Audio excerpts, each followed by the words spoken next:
Well, welcome back to Tim's Take, and we're continuing our conversation with Dr. Zach Leasor, our state climatologist at Extension. We were talking previously about this proposed super El Nino, but it's going to be big, that you promised, because you're forecasting it, right? Now, Zach, you're a lot like an economist. You can always tell me what happened in the past and maybe why, but how about weather forecast? Yes. Yeah. And so, maybe one of the reasons I'm a climatologist and not a meteorologist is I don't have to make as many predictions. And so I don't have to be wrong as much. So a meteorologist is telling us a very short. Yeah. So the difference really between a meteorologist is more focused on monitoring and understanding the atmosphere and how that can be used to both monitor and predict the weather and hazards that result from it. A climatologist is more focused on studying how do we monitor the weather? How do we collect observations? How do we compile all that data and then put it together to make sense of it? So we're not as much looking at atmosphere and these models, but more so on the data collection side. Okay, great. And yeah, your meteorologist is what most people are familiar with when they think of someone trained who studied weather. These are your meteorologists that are on TV. They're working at the National Weather Service, issuing warnings or issuing consulting for a company. Most people work in meteorology, and so they focus on short-term predictions. And it's not really so much because they only want to. I think if they could make long-range predictions, they would. But really, right now, when we think about weather forecasting, most of the forecasts you get on your phone, those really only go out reliably, let's say 7 to 10 days. And that's not just because we can grade the forecast and look at it, but that's really the state of the science. So when we make a short-term weather forecast and you see someone talking about a system coming in on the models, these are lots of great data sets. They are physics-based models that are solving equations to see how things in the atmosphere would respond, but eventually they break down pretty quickly. And that's because we use today's weather to start the model. We predict tomorrow's weather, and even if we're pretty close, there's going to be some error.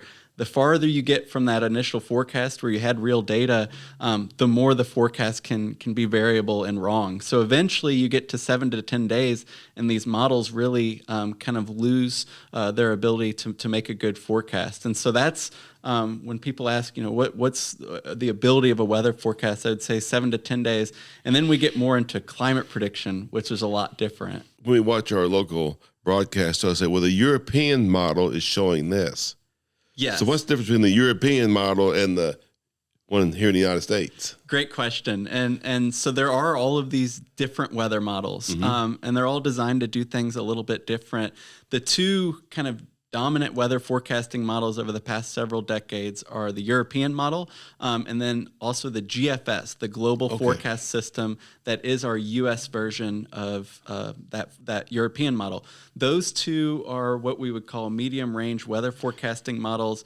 They're not the best as far as super accurate local fine resolution, but they're global models, and they go out 16 days actually and try and simulate that. Now we also try and supplement those with maybe models that are focused, for example, just on one region, or maybe they don't go out 16 days, maybe just a few days, but they can simulate thunderstorms better. But ultimately, forecasters will take all these different models, use their strengths and weaknesses, and then make their forecast based on just kind of leveraging which models do best for certain things. So it's an art sometimes, and not just a science. They need that background to see what the models are doing, but then there's just that kind of knowledge and skill of making a forecast too. I tend to pay attention to the one that benefits me the most. Okay, it's not going to rain, I'm going to go plant. Yes. Something like that. Selection bias there. Yeah. I have a little bit of selection bias there, but I can see where it could be an art, even for your location. You may find out that, in the summer, the GFS tends to be more accurate for our area. Yes. Where in the wintertime, the Europeans tend to do a little bit. I mean, you could do something like that. A great forecaster exactly does that for sure. And that's why I tell people when they want to get a forecast from a human, go to your local meteorologist, and then your local meteorologist that's been doing it the longest time. They're going to be the ones with that local expertise that can look at a model output and say, no, that's not how it happens here, or there's this bad data point that always pops up, and kind of wade through that information. It'd be really hard for someone just to jump in the forecaster's seat and make a forecast for Seattle, Washington without really knowing how things work. You might have all the tools, but not that local knowledge as well. Yeah, because I've heard the ones on TV say, well, my prediction is this. Yes. 'Cause I'm going to go against the models. So that's really interesting. But it's that personal. You've been there for a while. You see what works and what doesn't work. Yes. And I think we've all, through time, have gotten some of our more favorite weather forecasters. Yes, absolutely. And that's because you kind of learn their style. And a good forecaster, too, is always trying to improve. And so, when you miss a forecast, well, what tool did I miss, or what wasn't I looking at, and hopefully they're accountable too and tell you I was wrong and here's why. That makes them better as well. The other day I was kind of frustrated with the rain, and the weather person said, and it's a more beneficial rain. No, it's not. Yes. Now that's just missing a little bit of context. They should know we don't need any more. Because usually it is in June, Yeah. That you would think that's beneficial. Well, it always just amazes me. They'll be talking, the forecasters we're going to have some strong thunderstorms in 3 or 4 days from a front that's still off the coast of California. Yes. But they know how things are setting up, don't they? Yeah, and that's why we use those global models. We were talking previously a lot about El Nino, but if you just try and simulate the atmosphere in the United States, you're not getting the whole picture as far as things moving across the globe with the jet stream, but also what's the atmosphere doing along the equator too. And so that's why those are really important, but it is pretty incredible. And, some of these are model simulations, but they're based on real data. So a lot of these weather forecast models, the most important thing are what we call upper air observations. So we certainly use as much climate data as we can. So stations like the Missouri Mesonet being used for temperature, what's the humidity at the surface, but the model's not going to do well if we don't know and can't validate, well, what's the temperature 10,000 kilometers up and what's the wind speed there? And so weather balloons, instrumentation on aircraft, it may be kind of sparse measurements, but getting that south of Alaska in the Pacific Ocean, 5,000 miles away, helps us to validate, well, can the model simulate this moving 4 days down into the U.S.? And so it's pretty incredible. They're not perfect, but the fact that these models are able to simulate the atmosphere to some extent is really incredible. To me, it's so interesting. In 2026, we still use weather balloons. That's correct. It seems like that's 1800s technology. Yeah, and it's fascinating. And for those that aren't aware, a weather balloon, we really just fill up a large balloon with helium and put some equipment on it that can transmit back, and you let that balloon go up into the atmosphere until it bursts and collect what we call a profile of weather data throughout the atmosphere. And so a method that's been around for a long time, but still used, and still humans going outside, launching the balloon, and it's something really cool to see as well. But that's why we do those, primarily to get data for the weather forecast models. And even here at Mizzou, when the atmospheric science program will launch a balloon, or students will launch a balloon, they send that data to the National Weather Service, and that eventually gets into the national data pipeline. So we have certainly helped forecast models at times by providing those observations. Especially if you see maybe a front coming through. Yes. Where you can really get some good information. Yeah, and that's a really great point. Weather balloons are great, but it's most important maybe before a winter storm, a severe storm, when very small differences in wind direction or wind speed or temperature in the atmosphere have an impact on your impacts on the ground. And so a lot of times our students will go out on those high impact days and hopefully help those forecast offices by giving them some data. And the more data you get, the more accurate you can get. That's correct. Not just for the local short-term forecast, but for the big pattern, what's going on. Several years ago, Tony Lupo, one of your colleagues, kind of missed the forecast for the summer, because he said he didn't expect this blocking high to develop over Greenland. Yes. So that can affect our weather too.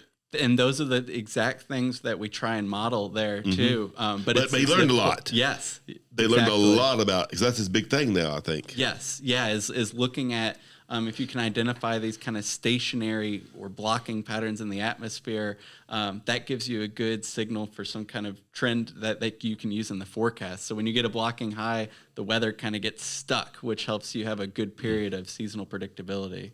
Or, we talked about the El Nino. If that came with a blocking high, that could, you might get wet, you may get dry. Yes, yeah, and so it shifts then. Some of those things could really break what we would have for a climate analog, where maybe most of the time during El Nino we're wet, but there's this anomalous event going on in the atmosphere for other reasons and can come in and offset that signal. So that's why you can't hardly say for sure sometimes. Yes. We can look at that climatology, but the meteorology is also important too when understanding the El Nino.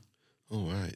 So what else do y'all do for a forecast? Yeah, so that's the modeling world, but we also try and make longer range forecasts. You and I just sat and tried to get a good grasp on what the summer, fall, and winter may be. We all want to know that. Yes, and El Nino is a very important part, but it's also, there's a lot of different methods for coming up with the seasonal forecast. And just like weather prediction, they're not always right, but we do have some skill in forecasting months to seasons in advance, and that really is improving over the last several decades just because of improvements in science there as well. So, when those, I say when the weather models break down, so whether it's 7 to 10 days or maybe 2 weeks, we really start looking at other methods. So there are certainly models that are designed to maybe sacrifice the amount of modeling they're doing in the atmosphere to run longer, so simpler models that can go farther out. But then we really look at those, but start to consider other things. So the first thing you can do when making a forecast is establish some kind of baseline. And so if you ask me, what's our temperature going to be and rainfall in August, a good start's the climatology. And that's why we have that climatology, is I can tell you, okay, we're generally about this warm, this much rainfall. And that's the baseline. So if you have a skillful forecast, can you beat climatology and at least provide a little bit better context to what we really might see? So the other thing to consider is persistence too. Maybe in August we expect to see this certain temperature, but if we've been cool in June and July, do we lean on that as well? And so combining that kind of climatology and persistence, and then looking at other things. So anything that evolves slowly, like El Nino in our oceans or a blocking high in the atmosphere, that can help us predict things that are short term. And so these kind of long, slowly evolving things have memory, and you can rely on them for predictions. As you speaking about this, here in the last few weeks, month, I've discovered AI. Okay, yeah. Helping me get a lot of data together. Absolutely. And that can synthesize it. What would take me weeks to do, it almost does it immediately. Is that helping you all too? Absolutely. So AI is being used in forecast models and is performing quite well. So for decades, atmospheric science and climatology have relied on these physics-based models, really just equations trying to simulate all these different variables. AI might not know the physics and be able to walk through all the physics, but it's really good at taking lots of different data sets, finding patterns, doing predictive modeling as well. So one of the hardest things about running these weather forecast models is the computational resources. They run on these huge servers, and now we've got all of these AI that can handle a lot of data. So we're starting to see more of these AI forecast models, like an AI European, and it's interesting because they're doing it a little bit different as far as the math on the back end, but they're performing well. And so I think over the next 5 years or so, there's going to be so much research into that, and I hope it improves our weather and climate forecasts as a result. One time I walked into a classroom where some of the graduate students in meteorology or atmospheric science had been studying together, and the board was just full of equations. I thought, this is hard. So it takes a lot of math, doesn't it? Yeah, not everybody I think knows, but yeah, to really understand atmospheric physics and heat energy and fluid dynamics, there's a lot of math courses, a lot of physics classes on campus, and even just your weather courses have a lot of those equations and math in it. So anybody that has a meteorology degree is certainly familiar with those equations, and it helps them, though, understand what's going on in the model. You know, why is the model trying to simulate certain things? So yeah, a lot of numbers in meteorology. I've asked a few of the folks on television that I've ran across over the years, and just talking to them, and they will say that is the most challenging thing in getting a degree is the mathematics. Absolutely. It's equivalent to an engineer. It was for me too. You know, going through, I consider myself a pretty good student, and I love the weather. But those math and science classes were very difficult. So, but I'm glad to have taken those too. So science and math are foundations. So this is using science absolutely to predict this. So do you think that you say you're getting more and more accurate, longer and longer, that we get to the point we could say, you know, it's not going to be the best corn year because we're really expecting a lot of drought in July and August, or June and July. So could we get to that point, you think, in the next several years? I think we're trying to. I think there's a lot of promise there. But the next part will be getting, even if we improve these predictions, trust in them enough to fully inform management decisions that far out. I think you see a lot of farmers, for the most part, they may joke about it, but they generally trust the short-term forecast. They check it first thing in the morning and plan their day and the next couple days around it. I don't think we're there with seasonal forecast yet. I think there needs to be more knowledge of what we're capable of. So kind of understanding what we can do with El Nino, but there is uncertainty. But then the accuracy. I think once we get more accurate seasonal forecasts that are proven over time, maybe we stretch what we used to think of as far as management. But it doesn't seem like we're yet at the point where somebody might make a full season decision just based on that outlook, at least. Because you look at like what the forecast was when I was a kid compared to now, much more accurate. Much more, yes. When I say 7 to 10 days, we're pretty accurate right now. 50 years ago, 3 days would have been the farthest you could go out. Right. 72 hours would have been a good forecast. It really would have. And you never expected what's going to happen next month. Yes, exactly. Or when did we even start talking about El Ninos, really? Yeah, I mean, research really picked up in the late 20th century, but this is still, in science terms, a relatively new thing that we're understanding and using as a tool now. And putting all of these together. Yes. That's where the science comes into, and a little bit of art. Yes. The human element. Your intuition. Yes. You can't always trust the models over everything. Yeah. Right, because there's other factors that come in. You know, like if you're in the Missouri River bottoms, it may be a little different as far as the weather pattern than it will be 20 miles away. Yes. Because those bottoms make a difference. And everyone has that local weather nuance too. And that again comes down to that local forecaster could help with that too. I think even as technology improves, we're never going to be able to model our backyard and really get that forecast. But if you can get a pretty decent forecast for the area, a good meteorologist can take that final step to really cater it and make it a unique forecast too. You know, I was just thinking, one of the things I do with the college is work with our crop insurance. And I can say we get more claims in North Missouri and Southern Missouri than we do in Central. It seems like our weather's a little bit more stable in Central Missouri. That's interesting. Just my observation. Yeah. But you all could use the same thing across the country, couldn't you? Absolutely. Yeah. That we see a lot of claims when we see this. That means the weather's unsettled. Yes. Lots of hail, lots of wind. And actually, there are climate databases that are not weather observations, but things like damage or reports as well. There's some human things that go into those, so it's not the same as just checking a rain gauge. Right. But that also helps us collect information. And so we can look at El Nino and talk about, well, it's warm or wet, but also, was there a lot of damage from severe weather that year? Yeah. That's other information that can kind of help over time. Now, just like weather data, you need to create a climatology and take care of the data to standardize it, but you can use that the same way too. Oh, wow. It's fascinating how it is changing over time and getting more accurate, because the more data you get, the more accurate you are. Yeah, and I think that's true for a lot of us.